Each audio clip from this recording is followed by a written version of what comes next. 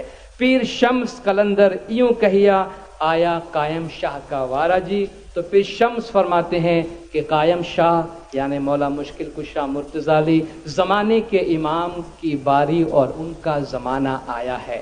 زمانہ مشکل سے مشکل تر ہوگا، یہ خبردار مولا بھی ہمیں بار بار کرتے جاتے ہیں، مگر ساتھ ساتھ مولا یہ بھی فرماتے ہیں کہ اگر ہم زمانے کے امام کی ہدایت کے مطابق اپنی زندگی گزاریں گے تو ہم اس دنیا میں بھی اپنی روحانی زندگی کو، اپنے اخلاقیات کو برقرار رکھ سکیں گے، اور ان اعمال کے ذریعہ ہم اپنی آخرت کی زندگی بھی آباد کر سکیں گے۔ آپ جماعت نے بڑی خاموشی سے سنا، آپ سب کا بہت بہت شکریہ۔ خداوند نور مولانا شاہ کریم الحسینی حاضر امام ہم سب کو اپنی اخلاقی تعلیمات پر عمل کرنے کی توفیق عطا فرمائے۔ مولا ہمیں ہماری روحانی زندگیوں کو آباد کرنے کی توفیق دے۔ مولا کے جماعت کی تمام گناہ معاف کرے، سب کی نیک امیدیں پوری کرے، آخری دم تک ایمان سلامت رکھے، سکھی سلامت و آباد رکھے، دیدار نصیب کرے۔ صلوات پڑھے زندہ اللہم صلی علی محمد و آل محمد۔